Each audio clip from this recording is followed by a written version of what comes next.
Nah, bagaimana caranya? Nah, teman-teman mungkin ada yang pernah dengar yang namanya Kanban gitu ya. Jadi Kanban ini adalah sebuah metode yang biasa digunakan di dunia manufacturing sebenarnya, tapi ini juga bisa digunakan untuk kita yang bekerja di office misalnya untuk menggunakan Kanban ini. Jadi untuk memvisualisasikan dan mengatur aliran tugas yang efektif ya. Jadi kita bisa memonitor juga mana nih yang harus kita kerjakan, mana yang masih di dalam waiting list istilahnya gitu ya. Gitu. Kenapa kepake Kanban? Karena gini, ini menurut State of Agile Report sebanyak 77% teman-teman itu menggunakan Kanban karena mereka berpikir bahwa Kanban ini yang paling bermanfaat dalam memvisualisasikan sebuah project. Nah, anggap saja teman-teman dalam mengerjakan tugas itu adalah dalam bentuk project gitu, atau sebagai sebuah project gitu ya.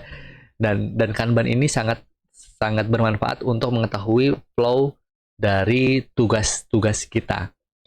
Nah, seperti apa sih Kanban? Nah, Kanban itu sebenarnya ada beberapa elemen, teman-teman. Sebentar, saya geser dulu ini ke bawah. Oke. Jadi ada beberapa elemen di dalam Kanban itu, mulai dari yang paling simpel ya, itu mulai dari ada istilahnya dalam bentuk to-do list atau list task. Jadi ini tempat di mana semua tugas yang perlu dikerjakan tuh kita tampung semua tuh di situ tuh, di kolom itu. Di kolom yang namanya list task atau to-do list. Jadi macam-macam, ada yang bahasanya inbox, ada yang bahasanya to-do list gitu ya, atau waiting list. Terserah, tapi intinya adalah sebuah kolom di mana itu tuh untuk tugas-tugas yang harus kita kerjakan. Yang kedua adalah on progress. Nah, on progress di sini adalah tempat di mana item-item yang sedang tugas-tugas, item tugas yang sedang kita kerjakan itu digeser gitu ya, atau yang sedang kita kerjakan. Ditambahkan dengan informasi deadline-nya itu kira-kira kapan nih. Biasanya kalau udah mendekati deadline atau memang udah menjadi planning teman-teman untuk mengerjakan, itu digeser dengan di on progress. Dan yang terakhir adalah, bentar, saya geser lagi. Itu adalah done atau selesai. Ini adalah kolom di mana semua pekerjaan itu sudah diselesaikan. Nah, contohnya kayak gimana sih? Langsung aja ya. Jadi form Kanban tuh kayak gini teman-teman. Oke, saya geser lagi. Geser-geser ke atas ke bawah ya. Nah, oke.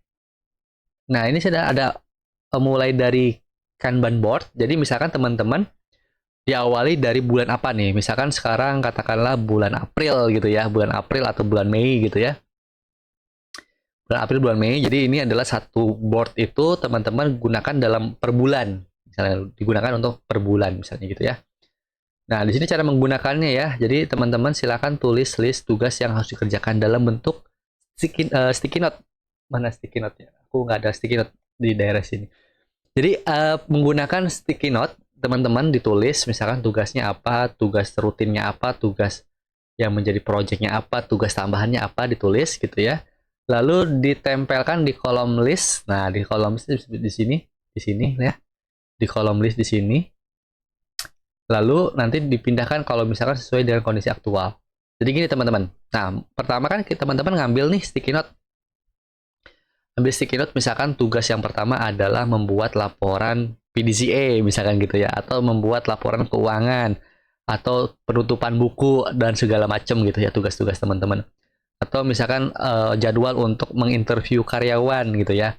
Dan tugas-tugas teman-teman nih, tambahkan dengan deadline-nya juga gitu ya, dalam sticky note misalkan tulis, nanti tuliskan juga deadline-nya seperti apa, berapa kapan deadline-nya gitu ya. Di sini ditempel-tempel semuanya. Nah, setelah itu kira-kira teman-teman di hari itu, misalkan di hari Selasa, di hari Rabu, teman-teman sedang mengerjakan apa? Gitu ya. Sedang mengerjakan apa, digeser ke sini gitu ya, digeser. Setelah digeser nanti teman-teman apakah ada revisi? Nah, basically digeser ke revisi, dan akhirnya kalau misalnya sudah diselesaikan, digeser ke done gitu ya. Dan ini form ini saran saya teman-teman silahkan di print dalam ukuran A3. Nah, nanti bentuknya kayak gini teman-teman, ditempel gitu ya di meja kerja, dekat meja kerja teman-teman. Dan itu membantu teman-teman gitu ya untuk memonitor kira-kira tugas teman-teman apa aja nih yang sedang kerjakan gitu ya. Mungkin kan teman-teman di sini menggunakan to-do list gitu ya, to-do list apa, to-do list satu-satu, nanti kalau udah dibuang. Nah, Mendingan pakai ini, pakai Kanban board. Teman-teman tahu kira-kira proses mana yang sedang on progress, mana-mana yang sedang revisi, mana-mana yang sudah selesai gitu ya. Kalau selesai dicoret, misalkan kayak gitu. Nah, itu adalah bagaimana kita bisa memanfaatkan yang namanya Kanban board dalam memvisualisasikan tugas-tugas yang sedang kita kerjakan. Nanti teman-teman silakan dicek juga di bawah. Nanti saya akan memberikan teman-teman formatnya. Teman-teman tinggal di download aja dan bisa di print dalam ukuran A3. Gitu ya teman-teman ya. Mudah-mudahan ada gambaran dalam memvisualisasikan tugas-tugas yang teman-teman harus selesaikan. Oke, selanjutnya kita akan membahas strategi yang ketiga. Nah, strategi yang ketiga adalah bagaimana kita mengeksekusi si tugas tersebut. Yuk, kita bahas.